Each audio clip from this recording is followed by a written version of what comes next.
Good morning, my loves.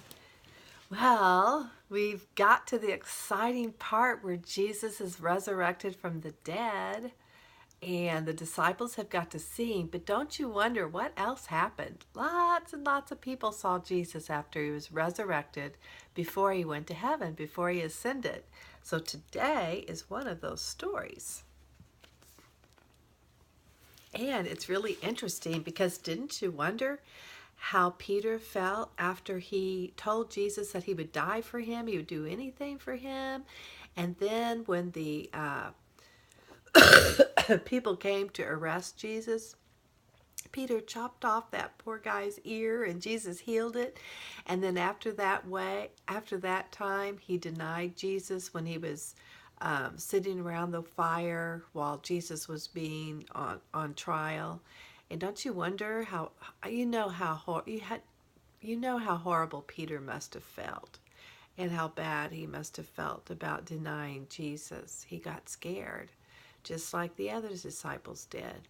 So today, this is a really interesting story, and it really helps us to see God's heart toward us, even when we don't do things right, even when we get scared and maybe we do something wrong. It just shows Jesus' heart toward us. So let's read about it. John 21, beginning in verse 1. Later, Jesus appeared again to the disciples by the Sea of Galilee. This is how it happened. Several of the disciples were there: Simon Peter, Thomas, nicknamed the twin, Nathanael from Cana in Galilee, the sons of Zebedee, and two other disciples. Simon Peter said, "I'm going fishing. We'll come too." Now remember, Simon Peter used to be a fisherman before Jesus called him to be a fisherman of men. So it's kind of like they didn't know what to do with themselves since Jesus had died, and then they saw him, but they just haven't got it quite figured out yet on what they're supposed to do. Plus, it's kind of fun to go fishing. So for whatever reason, they decided to go fishing. "We'll come too," they all said. So they went out in the boat, but they caught nothing all night. They fished all night and they didn't catch anything. At dawn, Jesus was standing on the beach, but the disciples couldn't see who he was. He called out, "Fellows, have you caught any fish?" "No," they replied. Then he said, "Throw out your net on the right-hand side of the boat and you'll get some." Jesus knows everything. He even knows where the fish are, doesn't he? "No," they replied. Oh, that's when he asked them if there was any fish. So when he told them to throw out their net on the other side of the boat, they did. And they couldn't haul in the net because there were so many fish in it. Then the disciple Jesus loved said to Peter, "It's the Lord." When Simon Peter heard that it was the Lord, he put on his tunic, for he was stripped for work, jumped into the water, and headed to shore. He couldn't wait. Peter was always so excited and anxious to do. Remember, he's the only one that walked on the water with Jesus. And this time he jumps in and starts swimming as soon as he finds out that it's Jesus. He doesn't wait for the boat. The others stayed with the boat and pulled the loaded net to the shore, for they were only about 100 yards from the shore. When they got there, they found breakfast waiting for them. Fish cooking over a charcoal fire and some bread. So Jesus had already provided breakfast for them. "Bring some of the fish you've caught," Jesus said. So Simon Peter went aboard and dragged the net to the shore. So even though Simon Peter jumped out of the boat, swam ahead to see Jesus, when the boat got there, he actually got back in the boat and helped him drag in the net, didn't he? Yeah.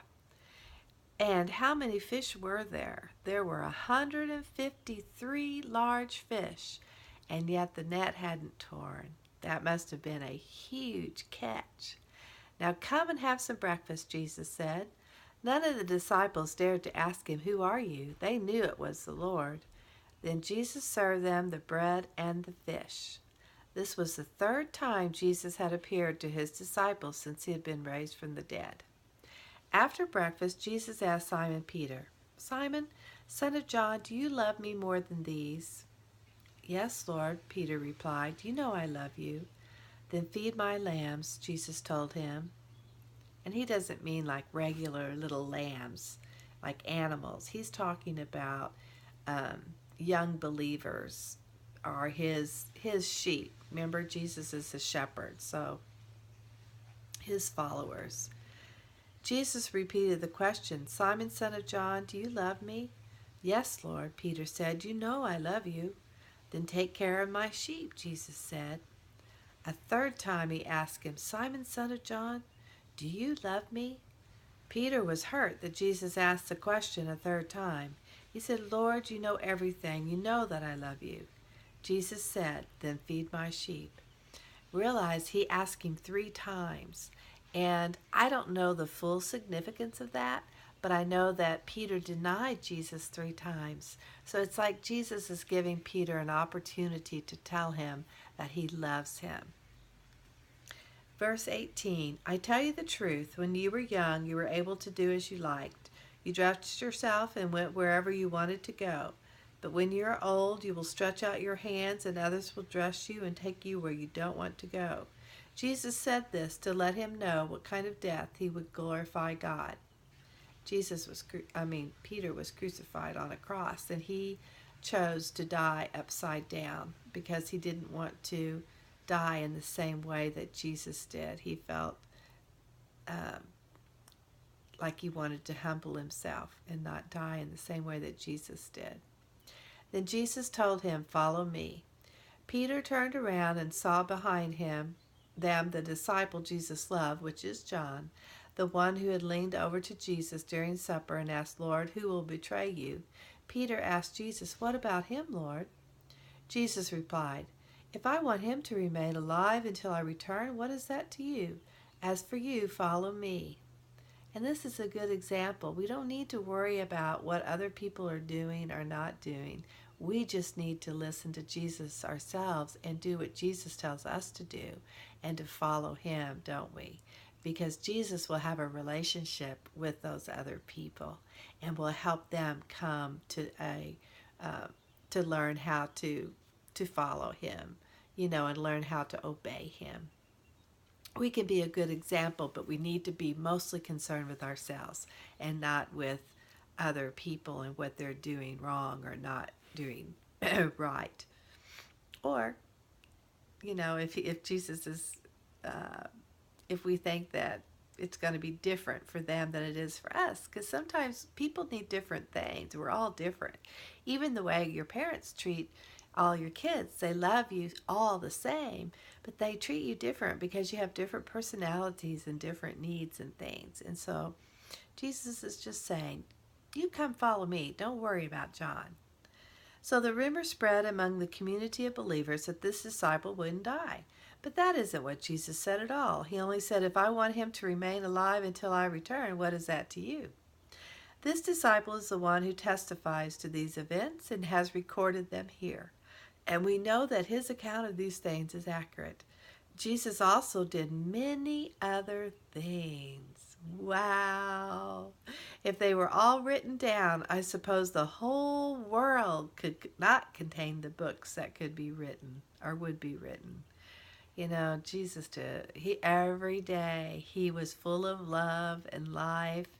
And in his ministry, when he began to heal the sick and raise the dead and cast out demons and just love on people, I can't imagine all the stories. We'll have to find out when we get to heaven. We'll say, "Hey, Jesus, tell us some of these stories," and we'll get to go meet the people that he healed and that he worked through. It's going to be a wonderful time, isn't it? Anyway, guys, would you believe that's the end of the book of John? Okay, tomorrow we're going to go over all our Bible verses that we memorized in John. And if you haven't got them memorized, then you'll want to be sure you get them underlined and maybe even write them out on an index card. I'll see you tomorrow. Bye-bye. Love you.